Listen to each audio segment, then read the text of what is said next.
our channel K Knowledge G gives V Victory, KGV Educational Channel for Success.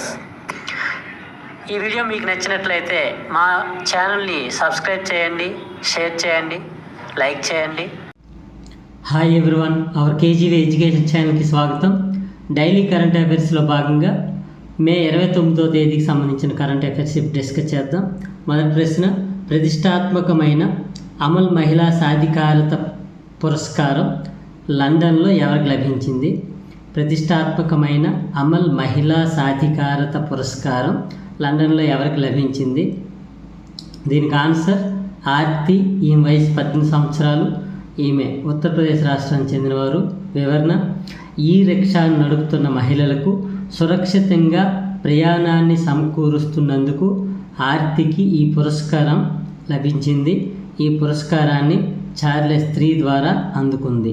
Next రెండవ ప్రశ్న, Asian senior gymnastics championship టోర్నీలో స్వర్ణం గెలిచిన తొలి భారత జిమ్నాస్టిక్గా ఎవరు రికార్డు సృష్టించారు? ఏషియన్ సీనియర్ జిమ్నాస్టిక్ ఛాంపియన్షిప్ టోర్నీలో స్వర్ణ పథకాన్ని గెలిచిన తొలి భారత జిమ్నాస్టిక్గా ఎవరు రికార్డు సృష్టించారు? దీనికి ఆన్సర్ దీపా కర్మాకర్. నెక్స్ట్ మూడవ ప్రశ్న, ఇటీవల క్వాడ్ పేరును ఏ పేరుగా అమెరికా మార్చింది? ఇటీవల క్వాడ్ పేరును ఏ పేరుగా అమెరికా మార్చింది?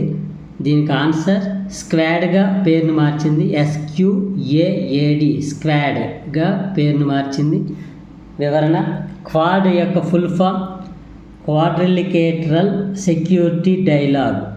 క్వాడ్రిలిటరల్ సెక్యూరిటీ డైలాగ్. క్వాడ్ అనగా చతుర్భుజ కూటమి. చతుర్భుజ కూటమి. ఈ చతుర్భుజ కూటమిలో అమెరికా, భారత్, జపాన్, ఆస్ట్రేలియా మొదలగు 4 దేశాలు చతుర్భుజ కూటమిగా ఏర్పడినవి. ఇండో పసిఫిక్ వాణిజ్య భాగంలో చైనా దేశానికి అడ్డుకట్ట వేయడమే ప్రధానంగా ఈ కూటమి ఏర్పడింది. అయితే దీనిని ఈ మధ్యన క్వాడ్ని స్క్వాడ్గా అమెరికా మార్చింది. స్క్వాడ్ అనేది ఇది క్వాడ్ కూటమికి విరుద్ధంగా భారత్ లేకుండా అమెరికా, జపాన్, ఆస్ట్రేలియా, ఫిలిప్పీన్స్ అనే ఈ 4 దేశాలతో స్క్వాడ్ ఏర్పాటైంది. నెక్స్ట్ నాలుగో ప్రశ్న, ఇటీవల ఫ్రెంచ్ ఓపెన్ 2024 ఎక్కడ ప్రారంభమైంది?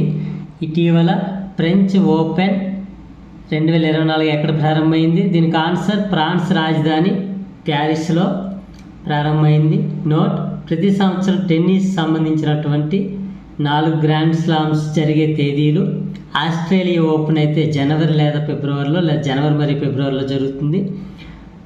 ఫ్రెంచ్ ఓపెన్ మే లేదా జూన్లో జరుగుతుంది. US ఓపెన్ ఆగస్ట్ లేదా సెప్టెంబర్లో జరుగుతుంది. వింబుల్డన్ ఓపెన్ జూన్ లేదా జూలైలో. నెక్స్ట్ ఐదవ ప్రశ్న, కృష్ణా బోర్డ్ చైర్మన్గా ఇటీవల ఎవరు నియమితులయ్యారు? దీనికి answer Ashok S. Goyal. Next ఆరవ ప్రశ్న, రెండవ గ్లోబల్ AI సమ్మిట్ ఎక్కడ జరిగింది? దీనికి ఆన్సర్ సౌత్ కొరియా దేశంలో సియోల్లో జరిగింది. మొదటి సమావేశం బ్రిటన్లో జరిగింది. నెక్స్ట్ ఏడవ ప్రశ్న, ఇటీవల ఎవరెస్ట్ శిఖరాన్ని అధిరోహించిన రెండవ అతి చిన్న వయస్కురాలిగా ఎవరు రికార్డు సృష్టించారు? ఇటీవల ఎవరెస్ట్ శిఖరాన్ని అధిరోహించిన రెండవ అతి చిన్న వయస్కురాలిగా ఎవరు రికార్డు సృష్టించారు? దీనికి ఆన్సర్ కామ్య కార్తికేయన్. ఈమె ముంబైకి చెందినవారు. ఈమె నేపాల్ వైపు నుంచి ఎవరెస్ట్ను అధిరోహించిన రెండవ అతి చిన్న వయస్కురాలు. ఈమె తండ్రి నేవీ కమాండర్ అయినటువంటి S. కార్తికేయన్తో కలిసి అధిరోహించారు. నెక్స్ట్ 8వ ప్రశ్న, 2019 తర్వాత ఏ ప్రాంతంలో 50 డిగ్రీల సెంటీగ్రేడ్ ఉష్ణోగ్రత నమోదైంది? దీనికి ఆన్సర్ ఫలేదీ ప్రాంతం, రాజస్థాన్ రాష్ట్రం. నెక్స్ట్ 9వ ప్రశ్న, ఆఫ్రికన్ దేశమైన చాడ్ దేశానికి అధ్యక్షుడిగా ఎవరిని ఎన్నికయ్యారు? ఆఫ్రికన్ దేశం అయిన చాడ్ దేశానికి అధ్యక్షుడిగా ఎవరు ఎన్నికయ్యారు? దీనికి answer Mahamat Idriss Deby. Okay guys, ఈరోజు సంబంధించినటువంటి కరెంట్ అఫైర్స్ మనం డిస్కస్ చేసుకున్నాం. ఈ వీడియో మీకు నచ్చినట్లయితే లైక్ చేయండి, షేర్ చేయండి. అవర్ కేజీవీ ఎడ్యుకేషన్ ఛానల్ని సబ్స్క్రైబ్ చేయండి. Okay, thank you.